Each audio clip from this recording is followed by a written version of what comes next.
With Ukraine demanding more tank supplies, Western allies Germany and the US are reportedly committing more shipments of the armoured vehicles. Finland calls for a pause on trilateral talks with Turkey over its NATO bid, after Helsinki hinted at joining the alliance without Sweden. 300 classified documents have been found at the home of former Vice President Mike Pence in the latest in a string of such discoveries.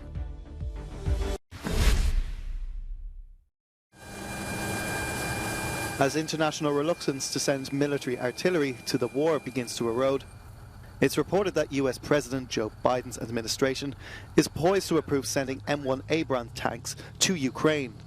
That's according to two US officials who told Reuters.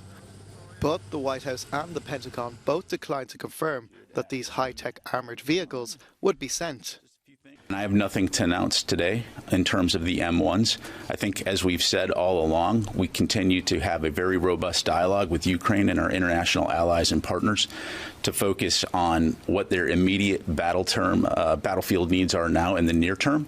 But we also have discussions about what they may need in the medium to long term, and we'll continue to have those discussions. It's believed the announcement will come on Wednesday, and follows reports from Germany that Berlin will approve Poland's request to transfer German-made Leopard 2 tanks to the war, saying that it would not supply Western tanks to Ukraine without any agreement with Kyiv's main allies, particularly the United States. Meanwhile, Ukrainian President Volodymyr Zelensky mounts pressure on Western allies to come to a decision. It's not about 5 or 10 or 15 tanks. The need is greater. We are doing what's necessary every day to fill the deficit, and I thank everyone who supports us in this. However, discussions must end with decisions. Decisions on strengthening our defense against terrorists. Kyiv expects the fighting to intensify and says these tanks would provide more protection and mobility.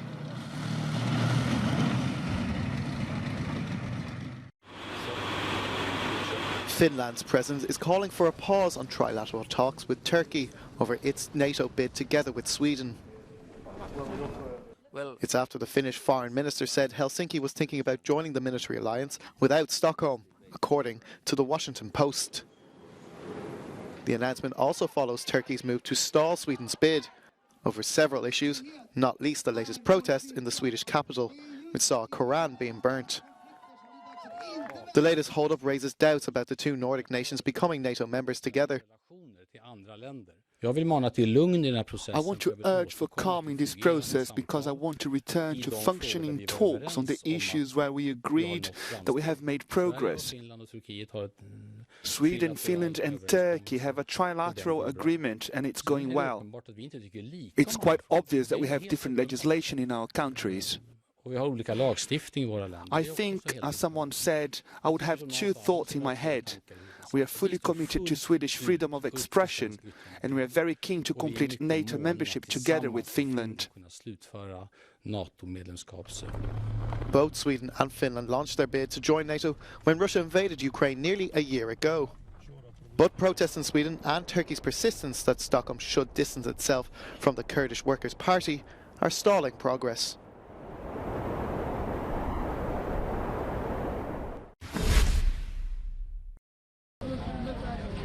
The European Commission wants to increase the return of irregular migrants, presenting plans on Tuesday for a so-called new operations strategy. It says that only 21% of irregular migrants go back to their countries of origin, even if they get a negative decision on their asylum request by member states.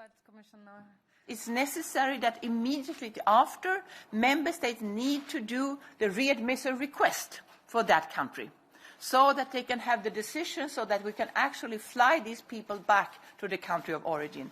That's why it's so important that we work together. Member States can't solve it alone, but Commission can't solve it alone either. The European Commission is concerned that last year there were 924,000 applications for asylum, an increase of 50% compared to 2021.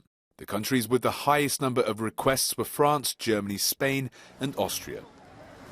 Some member states argue that the problem is not all of them are entitled to international protection and put too much pressure on the asylum system. Considering they're economic migrants, a network of NGOs say there are other solutions. One would be increasing channels for legal migration, which have actually been declining in Europe over the last 20 years. So those are people who may want to come to Europe to take up work, and indeed at the same time Europe needs workers. Brussels says it's willing to increase its work with countries of origin that respect human rights. But Woolard says it would be better to focus resources on cooperation and development. The real obstacle is in the country of origin, and due to the unpopularity and resentment about the efforts and the pressure from Europe to return people, which is not a priority for many of those countries, particularly in a context where they're benefiting from remittances, flows of finance, a fund and knowledge and expertise that comes from their nationals having been moved abroad. The new plans will be discussed by EU countries in Stockholm later this week. Christopher Pidge's Euronews, Brussels.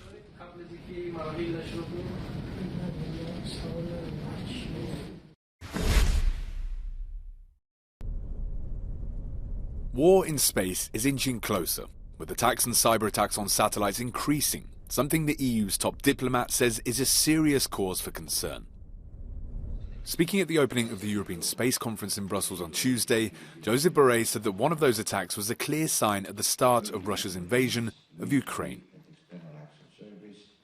24 hours before Moscow invaded, the space telecommunication network used by the Ukrainian army was targeted by a cyber attack. And the malicious code used managed to bring down parts of the network. El espacio se ha convertido en un espacio estratégico. Space has become a strategic area. I won't say a battlefield, but a place where satellites are or can be targeted. We are critically dependent on information that is received or bounced back from satellites. Most of our civilian and military infrastructure depends on a satellite system.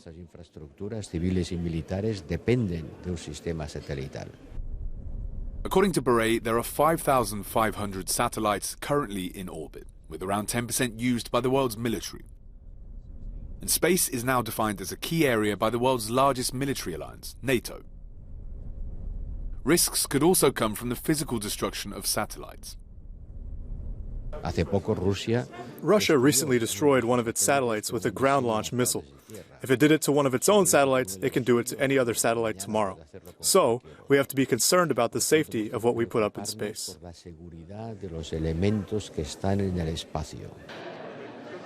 And this also brings with it other dangers. The destruction of a satellite fills space with small metallic particles. They're little, but at the speed at which they go, they're tremendously dangerous. The European Commission will present a new space initiative in March, which aims to guarantee security both for people and for the continent's critical infrastructure. Christopher Pidge's Euronews, Brussels.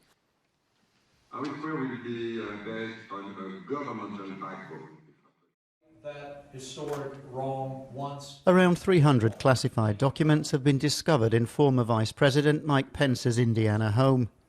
His lawyer, Greg Jacobs, said that Pence engaged outside counsel with experience in handling such papers to review records stored in his personal home after it became public that documents with classified markings were found in President Joe Biden's Wilmington residence.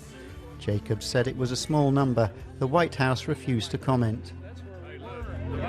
And look, I'm not going to comment on any ongoing criminal investigation or any investigation. As you all know, the Department of Justice is independent, and we will not politically interfere. We've been very, very clear about that under this president. The president's been very clear since his campaign promises. It's the latest in a string of discoveries of confidential information in private residences. The Department of Justice is already investigating the discovery of classified files in President Joe Biden's home in Delaware and his former Washington office, as well as former President Donald Trump's estate in Florida. All deny any wrongdoing. The US Justice Department and 8 states are suing Google, alleging that the tech giant is harming competition by monopolizing online advertising. The suit accuses Google of unlawfully controlling the way ads are served online by excluding competitors. Representatives for Alphabet Inc., Google's parent company, have denied the accusations. It's the second antitrust lawsuit in the last 2 years for Google.